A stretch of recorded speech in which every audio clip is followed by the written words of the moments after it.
ನಮಸ್ಕಾರ ವೀಕ್ಷಕರೇ, father Muller medical college ಮತ್ತು ಆಸ್ಪತ್ರೆ ಅರ್ಪಿಸುವ ಆರೋಗ್ಯ ಕಿರಣ ವಿಶೇಷ ವೈದ್ಯಕೀಯ ಸಂವಾದ ಕಾರ್ಯಕ್ರಮಕ್ಕೆ ಸ್ವಾಗತ. ನಾನು ನಿಖಿತಾ ಪೂಜಾರಿ. ವೀಕ್ಷಕರೇ, ಕಳೆದ ಹಲವಾರು ಸಂಚಿಕೆಗಳಿಂದ ಬೇರೆ ಬೇರೆ ವಿಚಾರಗಳ ಕುರಿತಾಗಿ ಮಾಹಿತಿಯನ್ನ ನೀಡ್ತಾ ಬರ್ತಾ ಇರುವಂತಹ ಫಾದರ್ ಮುಲ್ಲಾರ್ ಮೆಡಿಕಲ್ ಕಾಲೇಜು ಮತ್ತು ಆಸ್ಪತ್ರೆಯವರು ಇವತ್ತಿನ ನಮ್ಮ ಕಾರ್ಯಕ್ರಮದಲ್ಲಿ ಒಂದು ಬಹಳ ವಿಶೇಷವಾದಂತಹ ಮಾಹಿತಿಯನ್ನ ನೀಡಲಿಕ್ಕೆ ಬಂದಿದ್ದಾರೆ. ಸೊ ನಮ್ಮೆಲ್ಲರಿಗೂ ಕೂಡ ಕೈ ಅನ್ನುವಂಥದ್ದು ಬಹಳನೇ ಮುಖ್ಯವಾದಂತಹ ಒಂದು ಅಂಗ.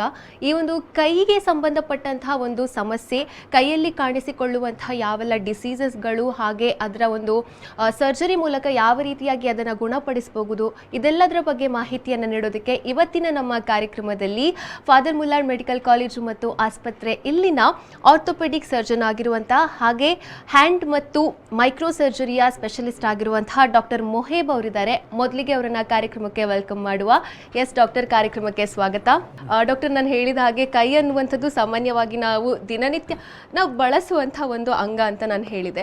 ಕೈಯಲ್ಲಿ ಕಾಣಿಸಿಕೊಳ್ಳುವಂತಹ ಸಮಸ್ಯೆಗಳ ಬಗ್ಗೆ ನಾವು ಮಾಹಿತಿಯನ್ನು ಪಡ್ಕೊಳ್ಳಿಕ್ಕಿದ್ದೇವೆ. ಹಾಗೆ ಸರ್ಜರಿಯಲ್ಲಿ ನೀವು ಸ್ಪೆಷಲಿಸ್ಟ್ ಆಗಿದ್ದೀರಿ, ಸರ್ಜರಿಯ ಬಗ್ಗೆ ಕೂಡ ಮಾಹಿತಿಯನ್ನು ನೀಡಲಿಕ್ಕಿದ್ದೀರಿ.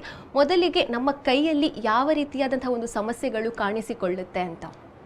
ಓಕೆ, ನಮ್ಮದು ಕೈಯಲ್ಲಿ ಮೇನ್ ಪ್ರಾಬ್ಲಮಲ್ಲಿ ಕೈಯಲ್ಲಿ ಮೇನ್ ನರ ಉಂಟು, ಮಾಂಸ ಇದೆ ಮೇನ್. ಈಗ ಏನು ಗೊತ್ತಾ, ಡೈಲಿ ಕೆಲಸ ಮಾಡುವಾಗ ಕೈ ಇಂಪಾರ್ಟೆಂಟ್ ಉಂಟು. ಓಕೆ, ಏನೇನು ಸ್ವಲ್ಪ ಕೆಲಸ ಮಾಡಿದರೆ ಕೈ ಇಂಪಾರ್ಟೆಂಟ್. ನಿಮ್ಮದು ಎಲ್ಬೋ ಗಟ್ಟಿ ಆದರೆ ಪರವಾಗಿಲ್ಲ, ಸ್ವಲ್ಪ ಕೈ ಇದೆ ತಿರುಗಿ ಎಲ್ಲ ಕೆಲಸ ಮಾಡಬೇಕಾದ್ರೆ ಇಂಪಾರ್ಟೆಂಟ್. ನಾನು ಈಗ ಸ್ವಲ್ಪ ಕೈಯಲ್ಲಿ ಸ್ವಲ್ಪ ಇಂಪಾರ್ಟೆಂಟ್ ಕಂಡೀಷನ್ಸ್ ಹೇಳ್ತೀವಿ. ಎಲ್ಲ ಬೇರೆ ಬೇರೆ ಥರ ಪ್ರಾಬ್ಲಮ್ಸ್ ಇದ್ದರೆ ಕೈಯಲ್ಲಿ ಎಫೆಕ್ಟ್ ಆಗ್ತಾರೆ. ಓಕೆ, ಫಸ್ಟ್ ಇದೆ ಒಂದು ಕಾರ್ಪಲ್ ಟನಲ್ ಸಿಂಡ್ರೋಮ್. ನಮ್ಮದು ಬಾಡಿಯಲ್ಲಿ ಕೈಯಲ್ಲಿ 3 ನರ ಇರ್ತಾರೆ. ಒಂದು median nerve, ulnar nerve, radial nerve. Median nerve ಇದೆ ಮುಂದೆ ಭಾಗದಲ್ಲಿ ಸಪ್ಲೈ ಮಾಡ್ತಾರೆ. ಇಲ್ಲಿಂದ ಶೋಲ್ಡರ್ದಲ್ಲಿ ಸ್ಟಾರ್ಟ್ ಆಗಿ ಇಲ್ಲಿ ಕೆಳಗಡೆ ಬಂದರೆ ಇಲ್ಲಿ ಒಂದು ಟನಲಲ್ಲಿ ಹೋಗುತ್ತೆ. ಕೈಯಲ್ಲಿ ಹೋಗಿ ಆದಮೇಲೆ ಈ 3 ಬೆರಳು ಮತ್ತು ಹೆಬ್ಬೆಟ್ಟಲ್ಲಿ ಮುಂದೆ ಭಾಗದಲ್ಲಿ ಸಪ್ಲೈ ಮಾಡ್ತಾರೆ. ಇಲ್ಲಿ ಸ್ಪರ್ಶ ಸರಿ ಗೊತ್ತಾಗಬೇಕಾದ್ರೆ ಈ ನರ ಇದೆ ಇಂಪಾರ್ಟೆಂಟ್ ಇರಬೇಕು. ಮತ್ತು ಹೆಬ್ಬೆಟ್ ಮೇಲೆ ಮಾಡಲಿಕ್ಕೆ ಮಾಂಸದಲ್ಲಿ ಈ ನರ ಸಪ್ಲೈ ಮಾಡ್ತಾರೆ. ಈಗ ಒಂದು ಕಂಡೀಷನ್ ಇರ್ತಾರೆ, ಕಾರ್ಪಲ್ ಟನಲ್ ಸಿಂಡ್ರೋಮ್. ಈಗ ಡಯಾಬಿಟಿಕ್ ಪೇಷಂಟ್ಸ್, ಥೈರಾಯ್ಡ್ ಪೇಷಂಟ್ಸ್, ಈಗ ಸ್ವಲ್ಪ ವಯಸ್ಸಾದಮೇಲೆ 40-50 ಇಯರ್ಸ್ ಆದಮೇಲೆ ಸ್ವಲ್ಪ ಕಂಡೀಷನ್ ಈಗ ಕಾಮನ್ ಉಂಟು, ಸ್ಪೆಷಲಿ ವಿಮೆನಲ್ಲಿ. ಏನು ಗೊತ್ತಾ, ಇದೇ ಡಯಾಬಿಟೀಸ್ ಇದೆ ಕಾರಣ ಒಂದು ಟನಲ್ ಇದೆ ಟನಲಲ್ಲಿ ಹೋಗಬೇಕಾದ್ರೆ ಇಲ್ಲಿ ಒಂದು ರೂಫ್ ಇರ್ತಾರೆ.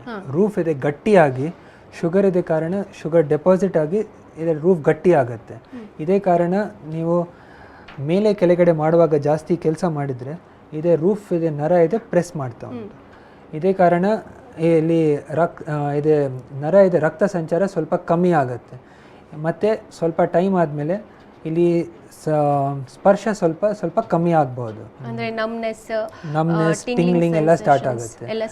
ಓಕೆ, ಇನಿಷಿಯಲ್ ಫೇಸಸ್ ಅಲ್ಲಿ ಪೇಷಂಟ್ ಇಲ್ಲಿ ರಾತ್ರಿ ಮಲಗುವಾಗ ಕೈ ಈ ತರ ಬೆಂಡ್ ಆಗಿ ಮಲಗ್ತಿರಾನ, ಇದೆ ಬೆಂಡ್ ಎಕ್ಸ್ಟ್ರೀಮ್ ಪೊಸಿಷನ್ಸ್ ಅಲ್ಲಿ ಬೆಂಡ್ ಮಾಡಿದ್ರೆ ಈ ತರ ಸ್ವಲ್ಪ ಜನಕ್ಕೆ ಬರುತ್ತೆ. ಇನಿಷಿಯಲ್ ಫೇಸ್ ಅಲ್ಲಿ ಸ್ವಲ್ಪ ರಾತ್ರಿ ಜಾಸ್ತಿ ಪ್ರಾಬ್ಲಮ್. ಮತ್ತೆ ಇದೆ ಜಾಸ್ತಿ ನರ ಡ್ಯಾಮೇಜ್ ಆದ್ರೆ ಇದೆ ಪ್ರಾಬ್ಲಮ್ ಕಂಟಿನ್ಯೂಸಲಿ ಬರುತ್ತೆ, ಟಿಂಗ್ಲಿಂಗ್ ನಮ್ನೆಸ್. ಮತ್ತು ಸ್ವಲ್ಪ ಟೈಮ್ ಆದಮೇಲೆ ಇದೆ ಹೆಬ್ಬೆಟ್ ಮೇಲೆ ಮಾಡಲಿಕ್ಕೆ ಮಾಂಸ ಉಂಟನ ಸ್ವಲ್ಪ ವೀಕ್ ಆಗುತ್ತೆ. ಈ ಪ್ರಾಬ್ಲಮ್ ಥೈರಾಯ್ಡ್ ಮತ್ತು ಡಯಾಬಿಟಿಕ್ ಪೇಷಂಟ್ಸ್ ಎಲ್ಲ ಕಾಮನ್ ಉಂಟು. ಏನು ಗೊತ್ತಾ, ಥೈರಾಯ್ಡಲ್ಲಿ ನೀರು ಜಾಸ್ತಿ ಕಲೆಕ್ಟ್ ಆಗುತ್ತೆ ಇಲ್ಲಿ ಟನಲಲ್ಲಿ, ಮತ್ತು ನರದಲ್ಲಿ ಕಂಪ್ರೆಷನ್ ಆಗ್ಬೋದು. ಮತ್ತು ಡಯಾಬಿಟೀಸಲ್ಲಿ ಇದೆ ರೂಫಲ್ಲಿ ಗಟ್ಟಿಯಾಗಿ ಮತ್ತು ಕಂಪ್ರೆಷನ್ ಆಗ್ಬೋದು. ಇಲ್ಲಾದರೆ ಓಲ್ಡ್ ಫ್ರ್ಯಾಕ್ಚರ್ಸ್, ಹೊಸ ಫ್ರ್ಯಾಕ್ಚರ್ಸ್ ಆದರೆ ಇದೆ ಮೂಲೆದ ಪೀಸಸಲ್ಲಿ ಇಲ್ಲಿ ನರ ಇದೆ ಪ್ರೆಸ್ ಆಗತ್ತೆ. ಸಾಮಾನ್ಯವಾಗಿ ಇದು ಯಾವ ಏಜ್ ಅಲ್ಲಿ ಕಾಣುತ್ತೆ? ಅಂದರೆ ಎಲ್ಡರ್ಲಿ ಪೀಪಲ್ ಅಲ್ಲಿಯಾ ಅಥವಾ ಇಲ್ಲ? ಈಗ ಆ್ಯಕ್ಚುಲಿ ನಮ್ಮ ಸ್ಪೆಷಾಲಿಟಿಯಲ್ಲಿ ಈಗ ಯಂಗ್ ಪೇಷಂಟ್ಸಲ್ಲಿ ಜಾಸ್ತಿ ನೋಡ್ತಾ ಇದ್ದೀವಿ. ಏನು ಗೊತ್ತಾ, ಈಗ ಥೈರಾಯ್ಡ್ ಪ್ರಾಬ್ಲಮ್, ಶುಗರ್ ಪ್ರಾಬ್ಲಮ್ ಜಾಸ್ತಿ ಉಂಟು. ಜಾಸ್ತಿ ಮಡಚಿದ್ರೆ ಕೆಲಸ ಇದ್ದರೆ ಈಗ ಜಾಸ್ತಿ ನೋಡ್ತಾ ಇದ್ವಿ. ನಾರ್ಮಲಿ ಬಿಟ್ವೀನ್ 30 to 50 ಏಜಲ್ಲಿ ಜಾಸ್ತಿ ಕಾಣಿಸ್ತದೆ, ಸ್ಪೆಷಲಿ ವಿಮೆನಲ್ಲಿ ಜಾಸ್ತಿ ಕಾಣಿಸ್ತದೆ. ಓಕೆ ಡಾಕ್ಟರ್, ಇನ್ನು ಕೇಳೋದಾದ್ರೆ ಇದು ಪ್ರೆಗ್ನೆನ್ಸಿಯಲ್ಲಿ ಸಾಮಾನ್ಯವಾಗಿ ಏನಾಗುತ್ತೆ, ಬಾಡಿಯಲ್ಲಿ ಪ್ರೆಗ್ನೆನ್ಸಿ ವಾಟರ್ ಜಾಸ್ತಿ ಇದಾಗುತ್ತೆ. ಪ್ರೆಗ್ನೆನ್ಸಿಯಲ್ಲಿ ವಾಟರ್ ಜಾಸ್ತಿ ಆಗಿ ರಾತ್ರಿ ಮಲಗುವಾಗ ನಾರ್ಮಲಿ ನಾನು ನಡೆಯುವಾಗ ಬಾಡಿಯಲ್ಲಿ ಯಾವ ವಾಟರ್ ಕಲೆಕ್ಟ್ ಆದರೆ ಹಾರ್ಟಲ್ಲಿ ವಾಪಸ್ ಹೋಗುತ್ತೆ. ರಾತ್ರಿ ಮಲಗುವಾಗ ಒಂದು ಸ್ಟಾಗ್ನೆಂಟ್ ಥರ ಇರ್ತದೆ, ಇದು ಸ್ಟೇಷನರಿ ಥರ. ಇಲ್ಲಿ ಒಂದು ಮೇನ್ ಪಾಕೆಟ್ಸಲ್ಲಿ ಕಲೆಕ್ಟ್ ಆಗುತ್ತೆ ನೀರು. ಸೊ ಒಂದು ಪಾಕೆಟಲ್ಲಿ ಈ ಟನಲಲ್ಲಿ ಕಲೆಕ್ಟ್ ಆದರೆ ಇಲ್ಲಿ ಪ್ರೆಷರ್ ಆಗಿ ಈ ಥರ ರಾತ್ರಿ ಜಾಸ್ತಿ ಪ್ರೆಷರ್ ಬಂದರೆ ಇಲ್ಲಿ ನೋವು ಬರುತ್ತೆ. ಪೇಷಂಟಲ್ಲಿ ರಾತ್ರಿ ಇದೆ ಜುಮ್ ಆಗಿ ಸಡನ್ಲಿ ನಿದ್ರೆಯಲ್ಲಿ ಬರಲ್ಲ, ಮತ್ತು ಕೈ ಶೇಕ್ ಮಾಡಿ ಮತ್ತೆ ಸ್ವಲ್ಪ ಕಮ್ಮಿ ಆಗುತ್ತೆ. ಓಕೆ, ಇನ್ನು ಕೇಳೋದಾದ್ರೆ ಇದು ಈ ಒಂದು ಡಿಸೀಸ್ ಕಂಡೀಷನ್ ಏನಿದೆ ಅದು ಲೈಫ್ ಲಾಂಗ್ ಇರ್ತದಾ ಅಥವಾ ಅದಕ್ಕೆ ಯಾವ ರೀತಿಯಾದಂತಹ ಚಿಕಿತ್ಸೆಗಳು ಟ್ರೀಟ್ಮೆಂಟ್ಸ್ ಇರುತ್ತೆ? ಈಗ ಏನು ಗೊತ್ತಾ, ಇದೇ ಒಂದು ಸ್ಟಾರ್ಟಿಂಗ್ ಫೇಸ್, ಇಲ್ಲಿ ಲಾಸ್ಟ್ ಸ್ಟೇಜ್ ತನಕ ಹೋಗುತ್ತೆ. ಏನು ಗೊತ್ತಾ, ನರ ಇದೆ, ಒಂದು ಲೈಫ್ ಇರ್ತದೆ. ಓಕೆ, ನರ ಈಗ ಸ್ವಲ್ಪ ಕಂಪ್ರೆಷನ್ ಆದರೆ ಇನಿಷಿಯಲ್ ಫೇಸಸಲ್ಲಿ ವರ್ಕ್ ಮಾಡಲಿಕ್ಕೆ ಫುಲ್ ಪ್ರಯತ್ನ ಮಾಡ್ತೀವಿ. ಓಕೆ, ಸ್ವಲ್ಪ ಟೈಮ್ ಆದಮೇಲೆ ಫುಲ್ ವೀಕ್ ಆಗುತ್ತೆ. ಲಾಸ್ಟ್ ಸ್ಟೇಜಲ್ಲಿ ಡೈ ಆಗುತ್ತೆ. ಡೈ ಆಗಿ ಆದಮೇಲೆ ಏನು ಸೆನ್ಸೇಷನ್ ಗೊತ್ತಾಗಲ್ಲ, ಮಾಂಸ ಮೂವ್ ಆಗಲ್ಲ. ಮತ್ತು ಅರ್ಲಿ ಸ್ಟೇಜಲ್ಲಿ ಬಂದರೆ ಒಂದೇ ಥರಿಗೆ ಟ್ರೀಟ್ಮೆಂಟ್, ಮಿಡಲ್ ಸ್ಟೇಜಲ್ಲಿ ಒಂಥರ ಟ್ರೀಟ್ಮೆಂಟ್, ಲಾಸ್ಟ್ ಸ್ಟೇಜಲ್ಲಿ ಒಂಥರ ಟ್ರೀಟ್ಮೆಂಟ್. ಓಕೆ, ಯಾವ ಟೆಸ್ಟ್ ಮಾಡಿದ್ರೆ ಇದು ಗೊತ್ತಾಗುತ್ತೆ ಒಂದು ಕಾರ್ಪಲ್ ಟನಲ್ ಸಿಂಡ್ರೋಮ್ ಇದೆ ಅಂತ? ಈಗ ಮನೆಯಲ್ಲಿ ನೋಡುವಾಗ ನಾರ್ಮಲಿ ನಮಸ್ತೆ ಪೊಸಿಷನ್ ಇಲ್ಲಾಂದರೆ ರಿವರ್ಸ್ ನಮಸ್ತೆ ಪೊಸಿಷನ್ ನೀವು 30 ಸೆಕೆಂಡಲ್ಲಿ ಈ ಥರ ಇಟ್ಕೊಳ್ಳಿದ್ರೆ ಎಲ್ಬೋ ಅಲ್ಲಿ ಬಾಡಿಯಲ್ಲಿ ಪ್ಯಾರಲಲ್ ಇರಬೇಕು. ಮತ್ತು ಈ ಥರ ಪೊಸಿಷನ್ ನಮಸ್ತೆ ಫುಲ್ ಪೊಸಿಷನ್ ಮಾಡಿದರೆ 30 ಸೆಕೆಂಡ್ ಇಲ್ಲಾಂದರೆ 1 ಮಿನಿಟಲ್ಲಿ ಇಟ್ಕೊಳ್ಳಿದ್ರೆ ಈ 3 ಬೆರಳು ಸ್ವಲ್ಪ ಜುಮ್ ಥರ ಆಗಿ ಬಂದರೆ ಈ ಥರ ಒಂದು ಇಂಡಿಕೇಶನ್. ಇಲ್ಲಿ ನೆಕ್ಸ್ಟ್ ಅಲ್ಲಿ ಚೆಕ್ ಮಾಡಬೇಕು. ಮತ್ತು ರಕ್ತ ಪರೀಕ್ಷೆ ಎಲ್ಲ ನೋಡಬೇಕು, ಎಲ್ಲ ಶುಗರ್ ಮತ್ತು ಥೈರಾಯ್ಡ್ ತೊಂದರೆ ಎಲ್ಲ ನೋಡಬೇಕು. ಮತ್ತು ಒಂದು ಸ್ಪೆಷಲ್ ಟೆಸ್ಟ್ ಇದೆ. ಹೆಂಗೆ ಗೊತ್ತಾ, ನರ ಇದೆ ವರ್ಕ್ ಆಗಬೇಕಾದ್ರೆ ಒಂದು ಇಲ್ಲಿಂದ ಸ್ಟಾರ್ಟ್ ಆಗಿ ಇಲ್ಲಿ ತನಕ ಬರಬೇಕಾದ್ರೆ ಒಂದು ಸ್ಪೀಡ್ ಇರ್ತದೆ. ಓಕೆ, ಈಗ ಒಂದು ಕಂಪ್ರೆಷನ್ ಆದರೆ ಇಲ್ಲಿ ಸ್ಪೀಡ್ ಸ್ವಲ್ಪ ಕಮ್ಮಿ ಆಗುತ್ತೆ. ಇದೇ ಕಾರಣ ಒಂದು ನರ್ವ್ ಕಂಡಕ್ಷನ್ ಸ್ಟಡಿ ಉಂಟು, ಇಲ್ಲಿ ಗೊತ್ತಾಗತ್ತೆ ಎಷ್ಟು ಮಾಂಸ ವೀಕ್ ಆಗಿದೆ ಮತ್ತು ನರ ಇದೆ ಸೆನ್ಸೇಷನ್ ಎಷ್ಟು ಕಮ್ಮಿ ಆಗುತ್ತೆ. ಇದೇ ನೋಡಿ ಆಮೇಲೆ ಮೈಲ್ಡ್, ಮಾಡ್ರೇಟ್, ಸಿವಿಯರ್ ಹೇಳ್ಬೋದು. ಮತ್ತೆ ಅದೇ ಪ್ರಕಾರ ನಾನು ಟ್ರೀಟ್ಮೆಂಟ್ ಎಲ್ಲ ಮಾಡಿಸ್ಬೋದು. ಓಕೆ, ಇದಕ್ಕೆ ಸರ್ಜರಿ ಮ್ಯಾಂಡೇಟರಿಯಾ ಅಥವಾ ಇಲ್ಲ? ಮ್ಯಾಂಡೇಟರಿ ಏನಿಲ್ಲ. ಏನು ಗೊತ್ತಾ, ಫಸ್ಟ್ ಮೇನ್ ಕಾಸ್ ಅಲ್ಲಿ ಕ್ಲಿಯರ್ ಮಾಡಬೇಕು. ಇದೇ ಶುಗರ್ ಇದ್ರೆ ಶುಗರ್ ಕಂಟ್ರೋಲ್ ಮಾಡಬೇಕು, ಥೈರಾಯ್ಡ್ ಪ್ರಾಬ್ಲಮ್ ಇದ್ರೆ ಥೈರಾಯ್ಡ್ ಕಂಟ್ರೋಲ್ ಮಾಡಬೇಕು. ಮೈಲ್ಡ್ ಕಾರ್ಪಲ್ ಟನಲ್ ಸಿಂಡ್ರೋಮ್ ಇದ್ರೆ ಸುಮ್ಮನೆ ರಾತ್ರಿ ಜುಮ್ ಬಂದ್ರೆ ಇಲ್ಲಿ ಸ್ವಲ್ಪ ಜನಕ್ಕೆ ಒಂದು ಸ್ಪ್ಲಿಂಟ್ ಕೊಡ್ತೀವಿ. ಸ್ಪ್ಲಿಂಟ್ ಕೊಟ್ರೆ ಇದೇ ಮೂಮೆಂಟ್ ಜಾಸ್ತಿ ಬರಲ್ಲ, ಇದೇ ಒಂದು ಸ್ಟಿಫ್ ಇರ್ತಾರೆ. ಮತ್ತೆ ಯಾವ ಕೆಲಸ ಮಾಡಿದ್ರೆ ಇದೇ ಮೇಲೆ ಕೆಳಗಡೆ ಮಾಡಲಿಕ್ಕೆ ಪ್ರಯೋಜನ ಇಲ್ಲ. ಮತ್ತು ಇಲ್ಲಿ ಪೊಸಿಷನ್ ಇದ್ದರೆ ಇಲ್ಲಿ ಸ್ವಲ್ಪ ರೆಸ್ಟ್ ಸಿಗತ್ತೆ. ಈ ಮೈಲ್ಡ್ ಸಿಂಪ್ಟಮ್ಸ್ ಬೇಗ 95% ಗುಣ ಆಗ್ತದೆ ಪೇಷಂಟಲ್ಲಿ. ಮಾಡ್ರೇಟ್ ಕಾರ್ಪಲ್ ಟನಲ್ ಸಿಂಡ್ರೋಮ್ ಅಂದರೆ ಇಲ್ಲಿ ಸ್ವಲ್ಪ ಜಾಸ್ತಿ ಜುಮ್, ರಾತ್ರಿ ಇಲ್ಲ ಪ್ರತಿದಿನ ಸುಮ್ಮನೆ ಕೆಲಸ ಮಾಡುವಾಗ ಜುಮ್ ಥರ ಆಗ್ತಾಯಿದೆ. ಇದೇ ಮಾಂಸ ಸರಿ ಉಂಟು. ಓಕೆ, ಈ ಪೊಸಿಷನಲ್ಲಿ ಒಂದು ಸ್ಟಿರಾಯ್ಡ್ ಇಂಜೆಕ್ಷನ್ ಕೊಡ್ಬೋದು. ಸ್ಟಿರಾಯ್ಡ್ ಇಂಜೆಕ್ಷನ್ ಟೆಂಪರರಿ ರಿಲೀಫ್, ಈಗ ಒಂದು 6 ತಿಂಗಳು ಇಲ್ಲಾಂದರೆ 1 ವರ್ಷ ತನಕ. ಸ್ಟೆರಾಯ್ಡ್ ಕೊಟ್ಟಾದ್ಮೇಲೆ ಸ್ವಲ್ಪ ಕೆಲಸ ಎಲ್ಲಿ ಸ್ವಲ್ಪ ಕಮ್ಮಿ ಮಾಡಬೇಕು, ಜಾಸ್ತಿ ಮಡಚಿದ್ರೆ ನೇರ ಮಾಡಿದರೆ ಕೆಲಸ ಕಮ್ಮಿ ಮಾಡಬೇಕು. ಮತ್ತು ಮಸಲಲ್ಲಿ ವೀಕ್ ಆದರೆ ಇದೆ ಸೆನ್ಸೇಷನ್ ಏನಿಲ್ಲ ಅಂದರೆ ಮತ್ತೆ ಬೇರೆ ಥರ ಟ್ರೀಟ್ಮೆಂಟ್. ಮಾಡ್ರೇಟ್ ಕಾರ್ಪಲ್ ಟನಲ್ ಸಿಂಡ್ರೋಮಲ್ಲಿ ಒಂದು ಸಣ್ಣ ಗಾಯ ಮಾಡಿ ಇಲ್ಲಿ ರಿಲೀಸ್ ಮಾಡ್ತೀವಿ. ನಮ್ಮದು ಹಾಸ್ಪಿಟ್ಲಲ್ಲಿ ಡೇ ಕೇರ್ ಸರ್ಜರಿಯಲ್ಲಿ ಮಾಡ್ಬೋದು. ಈಗ ಬೆಳಿಗ್ಗೆ ಅಡ್ಮಿಟ್ ಆದರೆ ಸಂಜೆ ಮಧ್ಯಾಹ್ನ ಆಪರೇಷನ್ ಮಾಡಿ ನೆಕ್ಸ್ಟ್ ಡೇ ಕಳಿಸ್ಬೋದು. ಒಂದು ಸಲ ಸರ್ಜರಿ ಆದ ನಂತರ ಮತ್ತೆ ಅದು ಬರುವ ಚಾನ್ಸಸ್ ಇರುತ್ತಾ? ಇಲ್ಲ, ಇದೇ ಮೇನ್ ರೂಫ್ ಇದೆ, ಪ್ರೆಷರ್ ಹಾಕುವಾಗ ಜಾಗದಲ್ಲಿ ಕಟ್ ಮಾಡ್ತೀವಿ. ಇದೇ ನರ ಇದೆ ಇಲ್ಲಿಂದ ಹೋಗತ್ತೆನಾ, ಇದೇ ರೂಫ್ ನಾರ್ಮಲಿ ಇಲ್ಲಿಂದ ಜಾಗ ಬೇಕು, ಇಲ್ಲಿ ಪ್ರೆಷರ್ ಆಗಿ ಈ ತರ ಪ್ರೆಷರ್ ಆಗ್ತಾ ಉಂಟು. ಇದೇ ರೂಫ್ ತೆಗ್ದಿದ್ರೆ ಮತ್ತೆ ನರ ಆರಾಮಿದೆ ಗ್ಲೈಡ್ ಆಗ್ತದೆ. ಸೊ ಈ ರೀತಿ ಕಾರ್ಪಲ್ ಟನಲ್ ಸಿಂಡ್ರೋಮಿಗೆ ಮದ್ದು ಇದೆ, ಚಿಕಿತ್ಸೆ ಇದೆ. ಅಂಡ್ ಅದು ಮೇನ್ಲಿ ನರ್ವ್ ಕಂಪ್ರೆಷನ್ ಆಗಿ ಬರುದು ಅಂತ ಹೇಳಿದ್ರಿ. ಇನ್ನು ಬೇರೆ ಯಾವ ಒಂದು ಕಂಡೀಷನ್ ಅನ್ನ ನಾವು ನೋಡ್ಬೋದು ಕೈಯಲ್ಲಿ? ಬೇರೆಯಲ್ಲಿ ಇನ್ನೊಂದು ನರ ಇದೆ, ಒಂದು ಸ್ವಲ್ಪ ಈ ಸೈಡ್ ಅಲ್ಲಿ ಬರುತ್ತೆ ಒಂದು ನರ, ಅಲ್ನಾರ್ ನರ್ವ್ ಹೇಳ್ತಾರೆ. ಇಲ್ಲಿ ಸಿಮಿಲರ್ಲಿ ನೆಕ್ ಅಲ್ಲಿ ಸ್ಟಾರ್ಟ್ ಆಗಿ ಇಲ್ಲಿ ಎಲ್ಬೋದಲ್ಲಿ ಹಿಂದೆ ಬಂದ್ರೆ ಇಲ್ಲಿ ಕೈಯಲ್ಲಿ ಬರುತ್ತೆ. ಇದೇ ಸೇಮ್ ಥರ ಕಂಡೀಷನ್ ಇದೆ. ಏನು ಗೊತ್ತಾ, ರಿಸ್ಟಲ್ಲಿ ಮೀಡಿಯನ್ ನರ್ವಲ್ಲಿ ಕಾರ್ಪಲ್ ಟನಲ್ ಇದೆ, ಮಡಚುವಾಗ ಮೇಲೆ ಮಾಡುವಾಗ ಜಾಸ್ತಿ ಬರುತ್ತೆ. ನಾನು ಸೇಮ್ ಥರ ಇದೆ. ಎಲ್ಬೋ ಮಡಚುವಾಗ ನೇರ ಮಾಡುವಾಗ ಈ ಥರ ಬರುತ್ತೆ.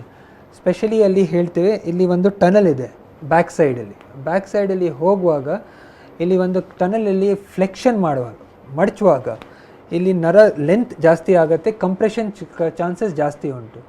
ಇದೇ ಕಾರಣ ರಾತ್ರಿ ಸ್ಪೆಷಲಿ ಮಲಗುವಾಗ ಈ ಥರ ಹಾಕಿದರೆ ಇಲ್ಲಿ ಲಾಸ್ಟ್ ಬೆರಳು ಸ್ವಲ್ಪ ಜುಮ್ ಥರ ಬರ್ತದೆ. ಇದೇ ಸೇಮ್ ಕಾಸಸಲ್ಲಿ ಸ್ವಲ್ಪ ಡಯಾಬಿಟೀಸ್ ಎಲ್ಲ ಪ್ರಾಬ್ಲಮ್ ಉಂಟು. ಬೇರೆ ಏನು ಗೊತ್ತಾ, ಇಲ್ಲಿ ಒಂದು ಮೋಸ್ಟ್ಲಿ ಅನಾಟಮಿಕಲ್ ಪ್ರಾಬ್ಲಮ್. ಇಲ್ಲಿ ಒಂದು ಎಕ್ಸ್ಟ್ರಾ ಮಾಂಸ ಇಲ್ಲಾದ್ರೆ ಒಂದು ಟೈಟ್ ಲಿಗಮೆಂಟ್ ಎಲ್ಲ ಇರ್ತಾರೆ. ಇಲ್ಲಿ ಮೇನ್ ಪ್ರಾಬ್ಲಮ್ ಇನಿಷಿಯಲ್ ಫೇಸಸಲ್ಲಿ ರಾತ್ರಿ ಜಾಸ್ತಿ ನೋವು ಬಂದರೆ ನಾರ್ಮಲಿ ಒಂದು ಸ್ಪ್ಲಿಂಟ್ ಎಲ್ಲ ಕೊಡ್ತೀವಿ. ಸ್ಪ್ಲಿಂಟ್ ಅಂದರೆ ಇಲ್ಲಿ ಎಲ್ಬೋ ಮಡಚಲಿಕ್ಕೆ ಸ್ವಲ್ಪ ರೆಸ್ಟ್ರಿಕ್ಷನ್ ಮಾಡಬೇಕು. ಸ್ವಲ್ಪ ಎಕ್ಸ್ಟೆನ್ಷನಲ್ಲಿ ಹಾಕಿದರೆ ಇಲ್ಲಿಂದ ಇಲ್ಲಿ ತನಕ, ಮತ್ತು ಸ್ವಲ್ಪ ಬೆಳಿಗ್ಗೆ ಸ್ವಲ್ಪ ನೋವು ಕಮ್ಮಿ ಆಗುತ್ತೆ, ರಾತ್ರಿ ಇದು ಮಡಚಲಿಕ್ಕೆ ಆಗಲ್ಲ.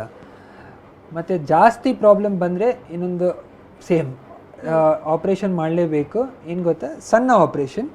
ಇಲ್ಲಿ ಒಂದು ಸಣ್ಣ ಗಾಯ ಮಾಡಿ ಇಲ್ಲಿ ನರ ಬ್ಯಾಕ್ ಸೈಡ್ ಹಿಂದೆ ಉಂಟನ ಇಲ್ಲಿ ಸ್ವಲ್ಪ ರಿಲೀಸ್ ಮಾಡಿ ಮುಂದೆ ಮಾಡ್ತೀವಿ. ಇಲ್ಲಿ ಮತ್ತು ಪ್ರೆಷರ್ ಏನಾಗಲ್ಲ. ಮತ್ತು ಪ್ರೆಷರ್ ರಿಲೀವ್ ಆದಮೇಲೆ ಶಕ್ತಿ ವಾಪಸ್ ಬರುತ್ತೆ ಸ್ವಲ್ಪ. ಓಕೆ ಡಾಕ್ಟರ್, ಇನ್ನು ಕೇಳೋದಾದ್ರೆ ಸರ್ಜರಿ ಆದ ನಂತರ ಎಷ್ಟು ಟೈಮ್ ತಗೊಳ್ಳುತ್ತೆ? ಓಕೆ, ಫಸ್ಟ್ ಇಲ್ಲಿ ಕಾರ್ಪಲ್ ಟನಲಲ್ಲಿ ಎಕ್ಸಾಂಪಲ್ ಕೊಟ್ಟರೆ ಎರಡು ಸಣ್ಣ ಗಾಯ ಮಾಡ್ತೀವಿ. ಇಲ್ಲಿ ಒಂದು ಇಲ್ಲಿ ರಿಲೀಸ್ ಮಾಡಿ ಆಮೇಲೆ ಫಸ್ಟ್ 2-3 ದಿವಸಕ್ಕೆ ಒಂದು ಸಿಮೆಂಟ್ ಹಾಕಿ ಸ್ವಲ್ಪ ಸಪೋರ್ಟ್ ಕೊಡ್ತೀವಿ. ಮತ್ತು 10 ದಿವಸ ಆದಮೇಲೆ ಸ್ಟಿಚ್ ತೆಗಿರ್ತೀವಿ. ಸ್ಟಿಚ್ ತೆಗಿಯಾದ್ಮೇಲೆ ಸ್ವಲ್ಪ ಕೆಲಸ ಮಾಡ್ಬೋದು. ಅಟ್ಲೀಸ್ಟ್ 1 ತಿಂಗಳು ಕೆಲಸ ಮಾಡಲಿಕ್ಕೆ ಒಂದು ಸ್ಪ್ಲಿಂಟ್ ಕೊಡ್ತೇವೆ. ಸ್ಪ್ಲಿಂಟ್ ಹಾಕಿ ಎಲ್ಲ ಸ್ವಲ್ಪ ಕೆಲಸ ಮಾಡ್ಬೋದು. ಅಟ್ಲೀಸ್ಟ್ 2-3 ಮಂತ್ಸ್ ಆದಮೇಲೆ ನಾರ್ಮಲ್ ಇದೆ ಬರ್ತದೆ. ಓಕೆ, ಸ್ವಲ್ಪ ಸಮಯದಲ್ಲಿ ರಿಕವರಿ ಆಗುತ್ತೆ. ಡಾಕ್ಟರ್, ನೀವೀಗಾಗಲೇ ಕಾರ್ಪಲ್ ಟನಲ್ ಸಿಂಡ್ರೋಮ್ ಮತ್ತು ಕ್ಯುಬೈಟಲ್ ಟನಲ್ ಸಿಂಡ್ರೋಮ್ ಬಗ್ಗೆ ಮಾಹಿತಿಯನ್ನು ನೀಡಿದ್ರಿ. ಇನ್ನು ಯಾವೆಲ್ಲ ರೀತಿಯಾದಂತಹ ಕಂಡೀಷನ್ಸ್ ನಾವು ನೋಡ್ಬೋದು ಕೈಯಲ್ಲಿ ಅಂತ? ಇಲ್ಲ, ಇದೇ ಒಂದು ಸೇಮ್ ಥರ ಕಂಡೀಷನ್. ನರ ಎಲ್ಲ ಮಾಂಸ ಎಲ್ಲಿ ಕಂಪ್ರೆಸ್ ಆಗ್ತಾ ಉಂಟು ಒಂದು ಕಂಡೀಷನಲ್ಲಿ ಮಾತಾಡ್ತೀನಿ. ಒಂದು ಡಿಕ್ವೆರ್ವನ್ ಸ್ಟಿನೋಸೈನೋವೈಟಿಸ್ ಹೇಳ್ತೀವಿ. ಈಗ ಏನು ಗೊತ್ತಾ, ಇಲ್ಲಿ ಕೈಯಲ್ಲಿ ಹೆಬ್ಬೆಟ್ಟಲ್ಲಿ ಮೇಲೆ ಮಾಡಲಿಕ್ಕೆ ಒಂದು 2 ಮಾಂಸ ಇದೆ. ಒಂದು ಔಟ್ಸೈಡ್ ಮಾಂಸ ಇಲ್ಲಿ ಒಂದು ಟನಲಲ್ಲಿ ಹೋಗುವಾಗ ಇಲ್ಲಿ ಸ್ವಲ್ಪ ಜನಕ್ಕೆ ಇಲ್ಲಿ ಜಾಸ್ತಿ ರಬ್ ಆಗಿ ಇಲ್ಲಿ ಮೂಲೆಯಲ್ಲಿ ರಬ್ ಆಗಿ ಇಲ್ಲಿ ಸ್ವಲ್ಪ ಇನ್ಫ್ಲಮೇಷನ್ ಆಗುತ್ತೆ, ಗಟ್ಟಿ ಆಗುತ್ತೆ ಮಾಂಸ. ಇದೇ ನಾರ್ಮಲಿ ಒಂದು ಬಟ್ಟೆ ತಿರುಗುವಾಗ ಇಲ್ಲಾದರೆ ಮೆಸೇಜ್ ಮಾಡುವಾಗ ಇಲ್ಲಾದರೆ ಆಬ್ಜೆಕ್ಟ್ಸ್ ಲಿಫ್ಟ್ ಮಾಡುವಾಗ ಇಲ್ಲಾದರೆ ಏನು ಲಿಫ್ಟ್ ಮಾಡುವಾಗ ಈ ಥರ ನೋವು ಬರುತ್ತೆ. ಇಲ್ಲಿ ಮಾಂಸ ಇಲ್ಲಿ ರಬ್ ಆಗಿ ಈ ಥರ ನೋವು ಬರ್ತದೆ. ಇದೇ ಸಿಂಪಲ್ ಕಂಡೀಷನ್. ನಾರ್ಮಲಿ ಔಷಧಿ ಕೊಟ್ಟರೆ ಇಲ್ಲಿ ಒಂದು ಪಟ್ಟಿ ಹಾಕಿದರೆ ಇಲ್ಲಿ ಸ್ವಲ್ಪ ನೋವು ಕಡಿಮೆ ಆಗುತ್ತೆ. ಇಲ್ಲಾದರೆ ಒಂದು ಇಂಜೆಕ್ಷನ್ ಕೊಟ್ಟರೆ ಸ್ವಲ್ಪ ಅಟ್ಲೀಸ್ಟ್ 6 to 12 ಮಂತ್ಸ್ ಸ್ವಲ್ಪ ರಿಲೀಫ್ ಬರುತ್ತೆ. ಆಗಲಿಲ್ಲ ಆದರೆ ಯಾವ ಪೇಷಂಟಲ್ಲಿ ತುಂಬ ಪ್ರಾಬ್ಲಮ್ ಇದ್ದರೆ ಸ್ವಲ್ಪ ಅಟ್ಲೀಸ್ಟ್ 1 ವರ್ಷ ತನಕ ಇದೆ ಗುಣ ಆಗಲಿಲ್ಲ ಆದರೆ ಒಂದು ಆಪ್ರೇಷನ್ ಮಾಡಬೇಕು. ಸೇಮ್ ಥರ ಒಂದು ಸಣ್ಣ ಆಪ್ರೇಷನ್ ರಿಲೀಸ್ ಮಾಡಿ ಇದೆ ಫ್ರೀ ಮಾಡ್ತೀವಿ ಮಾಂಸ. ಫ್ರೀ ಮಾಡಿದರೆ ಇಲ್ಲಿ ಬೋನಲ್ಲಿ ರಬ್ ಆಗಲ್ಲ. ರಬ್ ಆಗಲಿಲ್ಲ ಆದರೆ ಮತ್ತೆ ಮೂಮೆಂಟ್ ಸರಿ ಬರುತ್ತೆ.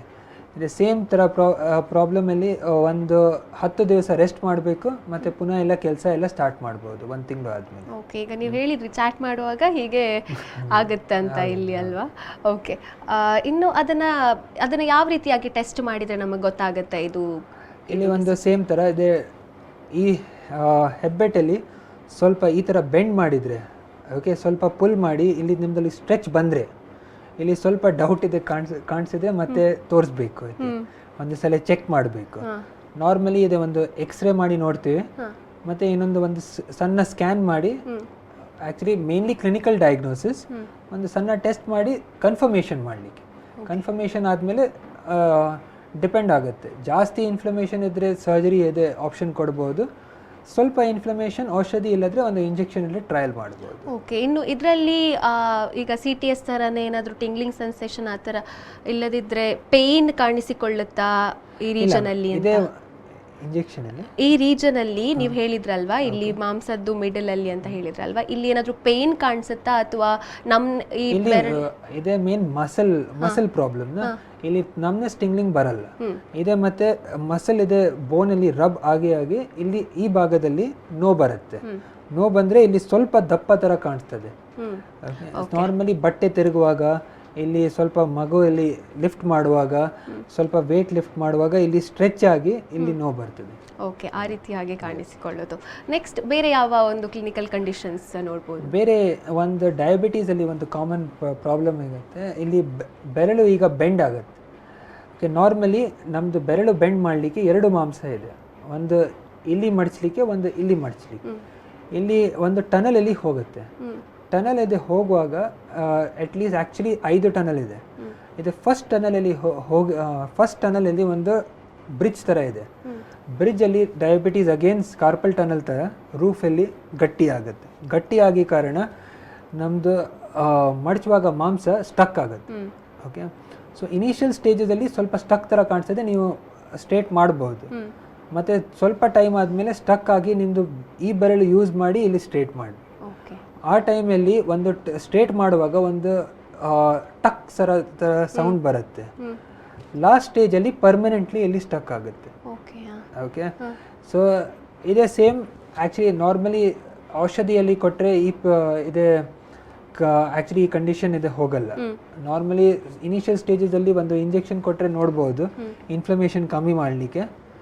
But best and permanent treatment ಇಲ್ಲಿ ಒಂದು ರಿಲೀಸ್ ಮಾಡಲಿ, ಒಂದು ಸಣ್ಣ ಗಾಯ ಮಾಡಿ ಇಲ್ಲಿ ಗಟ್ಟಿ ಇದೆ ನರ ಇದೆ ಆ್ಯಕ್ಚುಲಿ ಟನಲಲ್ಲಿ ರಿಲೀಸ್ ಮಾಡ್ತೀವಿ. ಮತ್ತು ಮೂಮೆಂಟ್ಸ್ ಎಲ್ಲ ಫ್ರೀ ಆಗುತ್ತೆ. ಇದೇ operation same at least day care ಸರ್ಜರಿಯಲ್ಲಿ ಮಾಡ್ತೀವಿ. ಸ್ಟಿಚ್ ಎಲ್ಲ 10 ದಿವಸ ತೆಗೆದಾದ್ಮೇಲೆ ಅಟ್ಲೀಸ್ಟ್ 15 ದಿವಸ ಆದಮೇಲೆ ಕೆಲಸ ಎಲ್ಲ ಸ್ಟಾರ್ಟ್ ಮಾಡ್ಬೋದು. Okay, so very soon recovery ಕೂಡ ಇರುತ್ತೆ ಸರ್ಜರಿ ಆದ ನಂತರ ಅಂತ. ಡಾಕ್ಟರ್, ಇನ್ನು ಕೇಳೋದಾದರೆ ನಮ್ಮ ಫಾದರ್ ಮುಲ್ಲರ್ಸಲ್ಲಿ ಈ ಕೈಗೆ ಸಂಬಂಧಪಟ್ಟಂತೆ ಯಾವ ರೀತಿಯ ಟ್ರೀಟ್ಮೆಂಟ್ಸ್ಗಳು ಆಗಿರ್ಬೋದು ಅಥವಾ ಸರ್ಜರಿಗಳು ಲಭ್ಯವಿದೆ ಅನ್ನುವಂಥ ಒಂದು ಮಾಹಿತಿ ನಮಗೆ. ನಾನು ಆ್ಯಕ್ಚುಲಿ ಡಿಪಾರ್ಟ್ಮೆಂಟ್ ಆಫ್ ಆರ್ಥೋಪೆಡಿಕ್ಸಲ್ಲಿ ಕೆಲಸ ಮಾಡ್ತೀವಿ. ಒಂದು ಸ್ಪೆಷಲಿಸ್ಟ್ ಸಬ್ ಯೂನಿಟ್ ಇದೆ, hand and reconstructive micro surgery. ಇದೇ ಒಂದು ಸ್ಪೆಷಲಿಸ್ಟ್ ಡಿಪಾರ್ಟ್ಮೆಂಟ್. ಒಂದು ಸೀನಿಯರ್ ಡಾಕ್ಟರ್ ಲತೀಶ್ ಹೆಸರು ಮೇನ್ ಯೂನಿಟ್ ಚೀಫ್, ನಾನು ಆ್ಯಕ್ಚುಲಿ ನಮ್ಮ ಜೂನಿಯರ್. ಇಲ್ಲಿ ಒಂದು ಯೂನಿಟ್ ಅಂದರೆ ಇಲ್ಲಿ ಹ್ಯಾಂಡ್ ಸ್ಪೆಷಲಿಸ್ಟ್ ಮತ್ತು ಫುಟ್, ಡಯಾಬಿಟಿಕ್ ಫುಟ್ ಕೇಸಸ್. ಇಲ್ಲಿ ಕೈ ಇದೆ ಕಟ್ ಆದರೆ ನರ ಮಾಂಸ ಇಮಿಡಿಯೇಟ್ಲಿ ಮಾಂಸ ಎಲ್ಲ ಕಟ್ಟಾದರೆ, ಇಲ್ಲಾದರೆ ನರ ರಕ್ತ ಸಂಚಾರ ಪೈಪಲ್ಲಿ ಕಟ್ಟಾದರೆ, ಇಲ್ಲಿ ಬೆರಳು ಸೆಪ್ರೇಟ್ ಆಗಿ ವಾಪಸ್ ಜಾಯಿನ್ ಮಾಡಬೇಕಾದ್ರೆ ಇಲ್ಲಿ ಸ್ಪೆಷಲಿಸ್ಟಲ್ಲಿ ಮಾಡಿಕೊಡ್ತೀನಿ. ಇಲ್ಲ ಮತ್ತು ಇಲ್ಲಿ ಕಾಲಲ್ಲಿ ಆಕ್ಸಿಡೆಂಟ್ ಆಗಿ ಕಾರಣ ಮೂಳೆ ಎಲ್ಲ ಫಿಕ್ಸ್ ಮಾಡಿ ಆಮೇಲೆ ಒಂದು ದೊಡ್ಡ ಗಾಯ ಇದ್ದರೆ ಇಲ್ಲಿ ಒಂದು ಕವರೇಜ್, ಇಲ್ಲಿ ಒಂದು ಚರ್ಮ ಮಾಂಸ ಹಾಕಬೇಕಾದ್ರೆ ನಮ್ಮದಲ್ಲಿ ಸ್ಪೆಷಲಿಸ್ಟ್ ಇದೆ ಆ್ಯಕ್ಚುಲಿ ಇಸ್ ಅ ಸ್ಪೆಷಾಲಿಟಿ. ಮತ್ತು ಇನ್ನೊಂದು this is acute conditions, immediately ಬಂದರೆ ಈ ಥರ ಮಾಡ್ತೀವಿ. ಕ್ರಾನಿಕ್ ಕಂಡೀಷನ್ ಈ ಥರ ಕಾರ್ಪಲ್ ಟನಲ್ ಇದು ಸಣ್ಣ ಕೇಸಸ್ ಮಾಡ್ತೀವಿ. ಮತ್ತು ಬೇರೆಯಲ್ಲಿ ರಿಸ್ಟ್ ಮತ್ತು ಕೈಯಲ್ಲಿ ಏನು ತೊಂದರೆ ಇದೆ ಮತ್ತು ಸಣ್ಣ ವಯಸ್ಸಲ್ಲಿ ಇಲ್ಲಾದರೆ ಯಂಗ್ ವಯಸ್ಸಲ್ಲಿ ನಿಮ್ಮದು ಬೆರಳು ಈ ಥರ ಬೆಂಡ್ ಆಗಿ ಸರಿ ಮಾಡಬೇಕಾದ್ರೆ ಈ ಥರ ಮಾಡ್ತೀವಿ. ಓಕೆ ಡಾಕ್ಟರ್, ಇನ್ನು ಕೆಲವರಿಗೆ ಒಂದು ಡೌಟ್ ಇರ್ತದೆ, ಅಂದರೆ ನಾವೀಗ ಹುಷಾರಿಲ್ಲ ಅಂತ ಹೋದ ನಂತರ ಒಂದು ಓಕೆ ಇವ್ರು ಸರ್ಜರಿ ಮಾಡ್ತಾರೆ ನಮ್ಮದು ಅಂತ ಒಂದು ತಲೆಯಲ್ಲಿರ್ತದೆ, ಅದಕ್ಕೆ ನೀವೇನು ಹೇಳ್ತೀರಾ? ಏನು ಗೊತ್ತಾ, ಆ್ಯಕ್ಚುಲಿ ಕೈ ಇದೆ ತೊಂದರೆ ಇದ್ದರೆ ನಾರ್ಮಲಿ ಲೇಬರಸ್ ಇದೆ ಕೇಳಬೇಕು. ಓಕೆ, ಲೇಬರಸ್ ಇದೆ ಒಂದು ಬೆರಳು ಈಗ ಕಟ್ಟಾದರೆ ಇದಕ್ಕೆ ನಾನು ಹೇಳ್ತೀವಿ ಓಕೆ ಫಿಕ್ಸ್ ಮಾಡ್ತೀವಿ ಎಲ್ಲ ಹೇಳ್ತೀವಿ, ರಕ್ತ ಸಂಚಾರ ಪೈಪ್ ರಿಪೇರ್ ಮಾಡ್ತೀವಿ, ಇಲ್ಲಾಂದರೆ ಮಾಂಸ ರಿಪೇರ್ ಮಾಡಿ ನರ ರಿಪೇರ್ ಮಾಡಿ. ಇದೆ ಲೇಬರರ್ ಅಷ್ಟೇ ಒಂದು ಕ್ವೆಶನ್ ಕೇಳ್ತಾರೆ, ಯಾವಾಗ ಜಾಯಿನ್ ಆಗ್ಬೋದು. ಆ್ಯಕ್ಚುಲಿ ಮೇನ್ ಕೈ ನಮ್ಮ ಪ್ರಕಾರ ಬಾಡಿಯಲ್ಲಿ ಸೆಕೆಂಡ್ ಮೋಸ್ಟ್ ಬ್ಯೂಟಿಫುಲ್ ಥಿಂಗ್ ಕಣ್ಣಾದ್ಮೇಲೆ. ಓಕೆ, ಎಲ್ಲ ಕವರ್ ಮಾಡ್ಬೋದು, ಕೈ ಕವರ್ ಮಾಡಲಿಕ್ಕೆ ಆಗಲ್ಲ. ಇದೇ ಒಂದು ಗಾಯ ಇದ್ದರೆ ಎಲ್ಲ ಜನ ಕೇಳ್ತಾರೆ ಏನಾಯಿತು ಕೈಯಲ್ಲಿ, ಬೇರೆ ಬಾಡಿಯಲ್ಲಿ ಕವರ್ ಆಗ್ಬೋದು, ಬಟ್ಟೆ ಹಾಕಿ ಕವರ್ ಮಾಡ್ಬೋದು. ಇದೇ ಸರ್ಜರಿ ಇಂಪಾರ್ಟೆಂಟ್, ಫಸ್ಟಲ್ಲಿ ಡಯಾಗ್ನೋಸಿಸ್ ಇಂಪಾರ್ಟೆಂಟ್. ಏನು ತೊಂದರೆ ಇದೆ ನಮ್ಮದು ಗೊತ್ತಾಗಬೇಕು. ಓಕೆ, ಮತ್ತು ಡಯಾಗ್ನೋಸಿಸ್ ಯಾವ ಥರ ಇದ್ದರೆ ಮತ್ತೆ ಟ್ರೀಟ್ಮೆಂಟ್ ಆಪ್ಷನ್ಸ್ ಕೊಡ್ತೀವಿ. ಸುಮ್ಮನೆ ನಾನು ಸರ್ಜರಿ ಇದೆ ಹೇಳಲ್ಲ. ನಾರ್ಮಲಿ ನಮ್ಮ ಸೈಡಲ್ಲಿ ಬಂದರೆ ಎಲ್ಲ ಡಾಕ್ಟರ್ಸ್ ಇದನ್ನು ನೋಡಿ ಮತ್ತೆ ಬರ್ತಾರೆ, ಮತ್ತು ಆ ಟೈಮಲ್ಲಿ ಸರ್ಜರಿ ಬೇಕಾಗ್ಬೋದು. ಇದೇ ಎಲ್ಲ ಪೇಷಂಟ್ ಇದೆ ಸರ್ಜರಿ ಹೇಳಲ್ಲ. ಇದೇ ಇಂಡಿಕೇಶನ್ಸ್ ಇದ್ದರೆ ಹೇಳ್ತೀವಿ. ಓಕೆ, ಸಾಮಾನ್ಯವಾಗಿ ಯಾವೆಲ್ಲ ಕಂಡೀಷನ್ಸ್ಗೆ ನೀವು ಸರ್ಜರಿಯನ್ನು ಪ್ರಿಫರ್ ಮಾಡಬೇಕಾಗುತ್ತೆ ಡಾಕ್ಟರ್? ಇದೆ ಸೇಮ್. ಈಗ ಒಂದು example carpal tunnel, moderate severe carpal tunnel, ಕೆಲಸ ಮಾಡಲಿಕ್ಕೆ ಕಷ್ಟ ಇದ್ದರೆ, ಮತ್ತು ಸೇಮ್ ಡಿಕ್ವೇರ್ವೆನ್ಸ್, 1 ವರ್ಷ ತನಕ ನೋವಿದೆ, ಒಂದು ಸಣ್ಣ ಆಪ್ರೇಷನ್ ಮಾಡಿ ರಿಲೀಸ್ ಮಾಡಿದರೆ 10 ದಿವಸ ಆದಮೇಲೆ ಕೆಲಸ ಪುನಃ ಸ್ಟಾರ್ಟ್ ಮಾಡ್ಬೋದು, ಒಂದು ಆಪ್ಷನ್ ಕೊಡ್ತೀವಿ. ಇಲ್ಲಾಂದರೆ ಔಷಧಿ ಪ್ರತಿ ಸಲ ಹಾಸ್ಪಿಟ್ಲ್ ಹೋಗಿ ಒಂದು ಔಷಧಿ ತಗೊಳ್ಳಿದ್ರೆ ನೋವು ಸ್ವಲ್ಪ ದಿನ ಕಮ್ಮಿ ಆಗುತ್ತೆ ಮತ್ತು ಪುನಃ ಬರುತ್ತೆ. ಇದೇ ಒಂದು ಆಪ್ಷನ್ ಕೊಡ್ತೀವಿ. ಫೈನಲ್ ಬೆಸ್ಟ್ ರಿಸಲ್ಟ್ ಇಂಡಿಕೇಶನ್ ನೋಡಿ ಮತ್ತೆ ಹೇಳ್ತೇವೆ. ಸೊ ಆ್ಯಕ್ಚುಲಿ ನಮ್ಮ ಮೋಸ್ಟ್ ಆಫ್ ದ ಕೇಸಸ್ ಇಲ್ಲಿ ಆಪ್ರೇಷನಲ್ಲಿ ಇಲ್ಲ, ಒಂದು ಸರಿ ಇದೆ ಡಯಾಗ್ನೋಸಿಸ್ ಮಾಡಿ ಡಯಾಗ್ನೋಸಿಸ್ ಪ್ರಕಾರ ಟ್ರೀಟ್ಮೆಂಟ್ ಹೇಳ್ತೀವಿ. ಓಕೆ, ಆ ರೀತಿಯಾಗಿ ಡಾಕ್ಟರ್ ಇಷ್ಟೊತ್ತು ನಮ್ಮ ಕಾರ್ಯಕ್ರಮದಲ್ಲಿದ್ದು ಹ್ಯಾಂಡ್ ಸಂಬಂಧಿತ ಒಂದು ಸಮಸ್ಯೆಗಳು ಮತ್ತು ಅದರ ಒಂದು ಟ್ರೀಟ್ಮೆಂಟ್ಸ್ ಬಗ್ಗೆ ನೀವು ಮಾಹಿತಿಯನ್ನು ನೀಡಿದ್ರಿ. ತಮಗೆ ಧನ್ಯವಾದಗಳು ಡಾಕ್ಟರ್. Thank you. ನೋಡಿದ್ರಲ್ವ ವೀಕ್ಷಕರೇ, ಇವತ್ತಿನ ನಮ್ಮ ಕಾರ್ಯಕ್ರಮದಲ್ಲಿ ನಿಮಗೆ ಕಾರ್ಪಲ್ ಟನಲ್ ಸಿಂಡ್ರೋಮ್ ಆಗಿರ್ಬೋದು ಅಥವಾ ಕ್ಯುಬೈಟಲ್ ಟನಲ್, ಹಾಗೆ ಇನ್ನೊಂದು ಬೇರೆ 3-4 ಒಂದು ಚಿಕಿತ್ಸೆಗಳ ಬಗ್ಗೆ, ಒಂದು ಟ್ರೀಟ್ಮೆಂಟ್ಗಳ ಬಗ್ಗೆ ನಮ್ಮ ಡಾಕ್ಟರ್ ಮಾಹಿತಿಯನ್ನು ನೀಡಿದ್ರು. ಇದಾಗಿತ್ತು ಇವತ್ತಿನ ವಿಶೇಷತೆ. ನಿರಂತರ ಸುದ್ದಿ, ಮಾಹಿತಿ, ಮನೋರಂಜನೆಗಾಗಿ ನಮ್ಮ ಫೇಸ್ಬುಕ್ ಪೇಜ್ ಫಾಲೋ ಮಾಡಿ, ಯೂಟ್ಯೂಬ್ ಚಾನೆಲ್ ಸಬ್ಸ್ಕ್ರೈಬ್ ಮಾಡಿ.